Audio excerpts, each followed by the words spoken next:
Welcome to the Pencil Bob channel. I hope you enjoy my stories. Please like and subscribe, and hit that notification icon so you never miss out. Now on with the stories. As I sat on the park bench, basking in the warm afternoon sun, I watched the world unfold around me. The gentle breeze rustled the leaves of the towering trees, casting playful shadows on the ground. The air was filled with the sweet scent of blooming flowers and the distant hum of a lawnmower, blending into a symphony of summer sounds. The park was a hub of activity, a vibrant tapestry of life. Children laughed and squealed with delight as they chased each other around the playground, their carefree energy contagious. Nearby, joggers moved rhythmically along the winding paths, their steady footfalls creating a soothing beat. Families dotted the grass, their picnic blankets spread out like colorful islands. They shared sandwiches and stories, their conversations punctuated by bursts of laughter. It was a perfect day, a snapshot of idyllic tranquility, or so I thought.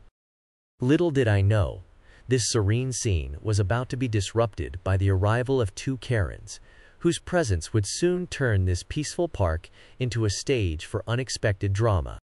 These two women, each holding the leashes of their tiny barking dogs, strutted into the park with an unmistakable air of self-importance, as if they were royalty surveying their kingdom. Dressed in matching pastel outfits and oversized sunglasses, they exuded an exaggerated sense of authority that was hard to miss. With every step, their little dogs yapped excitedly, adding to the cacophony of the park. As they began their parade, one of the women raised her voice, loudly declaring that the park was now private property, as if announcing a grand proclamation. Her tone was sharp and commanding, slicing through the ambient sounds of laughter and chatter like a knife. The other woman chimed in, nodding vigorously, her expression a mix of disdain and superiority. Their voices carried over the joyous sounds of children playing and families enjoying their day, drawing the attention of everyone nearby. Heads turned, eyebrows raised, and whispers spread among the parkgoers, who exchanged puzzled glances as they tried to comprehend the boldness of these two women. The atmosphere shifted, the carefree vibe of the park suddenly tinged with a sense of unease, as it became clear that this was no ordinary day at the park. The first encounter I witnessed was with a young mother pushing her toddler on a swing. One of the Karens, with her arms crossed and a stern expression, blocked the mother's path. "This is a private park now," she announced, her voice dripping with authority.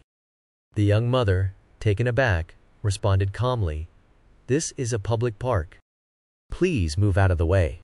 The Karen, undeterred, insisted, "We own this land now, and you need to leave."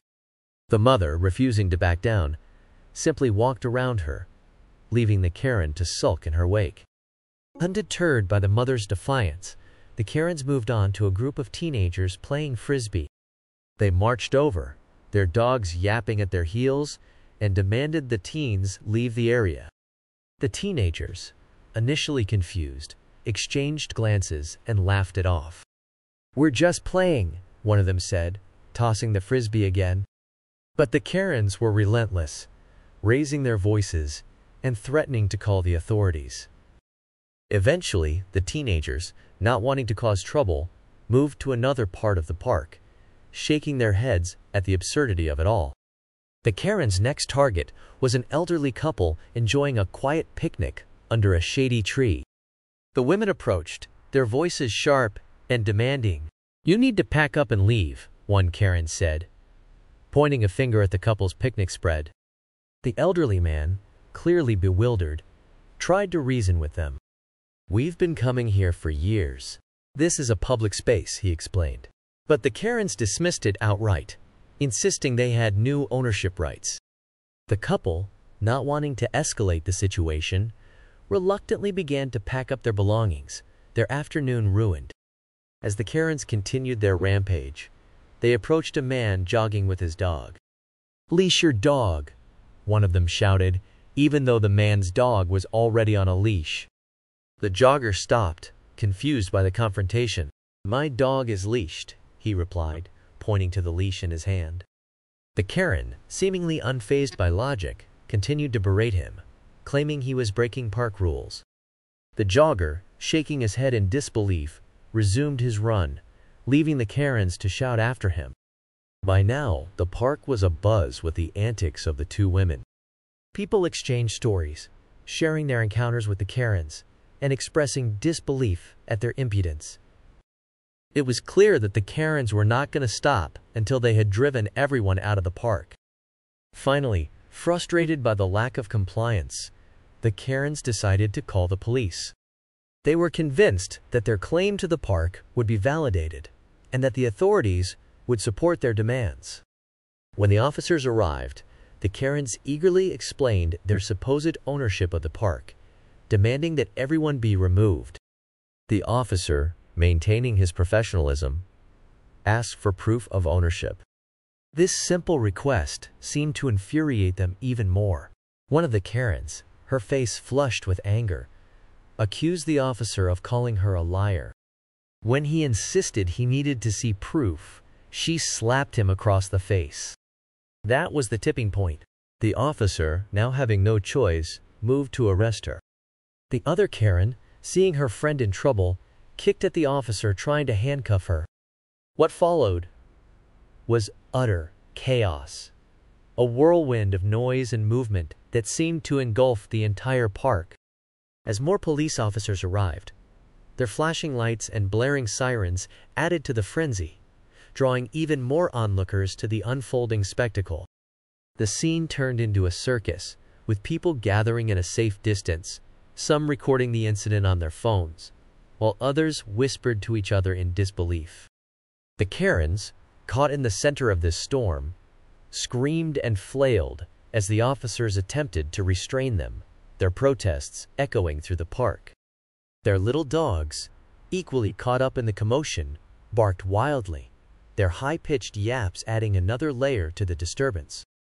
The dogs darted around, their leashes tangling in the confusion, clearly bewildered by the bedlam surrounding them.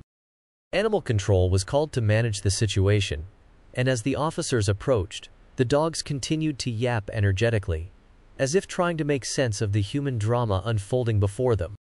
The air buzzed with tension, the once peaceful park now a stage for this unexpected and bewildering scene. After their arrest, the Karens were escorted to the police station, their protests continuing even as they were led away from the park. At the station, the atmosphere was markedly different from the chaotic scene they had left behind. The officers, maintaining their professionalism, began the process of booking the two women, who now face serious charges of assaulting an officer and creating a public disturbance. The paperwork was extensive, as the officers meticulously documented every detail of the incident, from the initial confrontation to the tumultuous arrest. They noted the disruption caused in the park, the involvement of multiple officers, and the bewildered reactions of the bystanders who had witnessed the spectacle. Meanwhile, their little dogs, who had been so vocal during the incident, were taken to a local animal shelter. The shelter staff, accustomed to handling all sorts of situations, gently settled the dogs into temporary kennels. There, the dogs would stay, their high-pitched barks gradually quieting as they adjusted to their new, albeit temporary, surroundings. The shelter staff ensured the dogs were comfortable, providing them with food, water, and a cozy place to rest. The dogs, still a bit confused by the day's events, seemed to calm down in the quieter environment, awaiting the moment when someone would come to claim them and reunite them with their owners. In the days that followed, the story of the two Karens spread through the neighborhood like wildfire.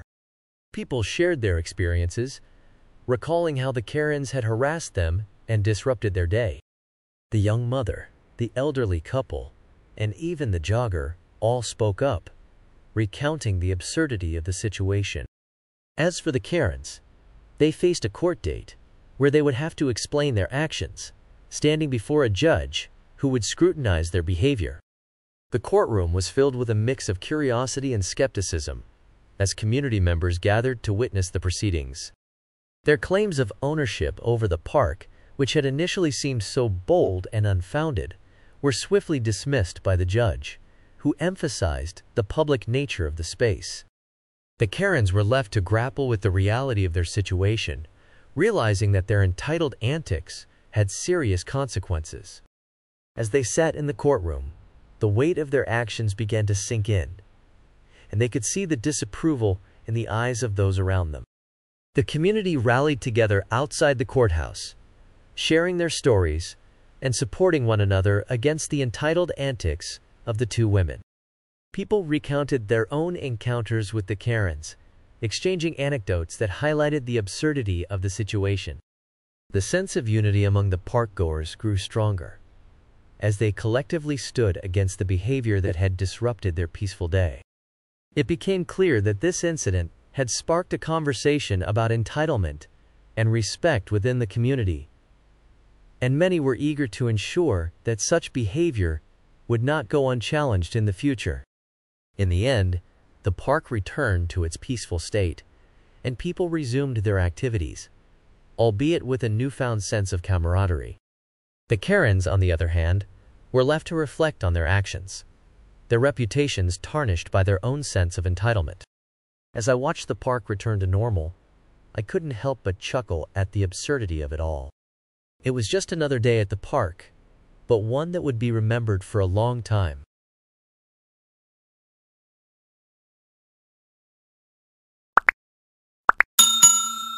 I would like to thank you for watching the video to the end. To encourage us to make more videos, please like, subscribe, comment, as well as share. Check out this other video if you haven't already.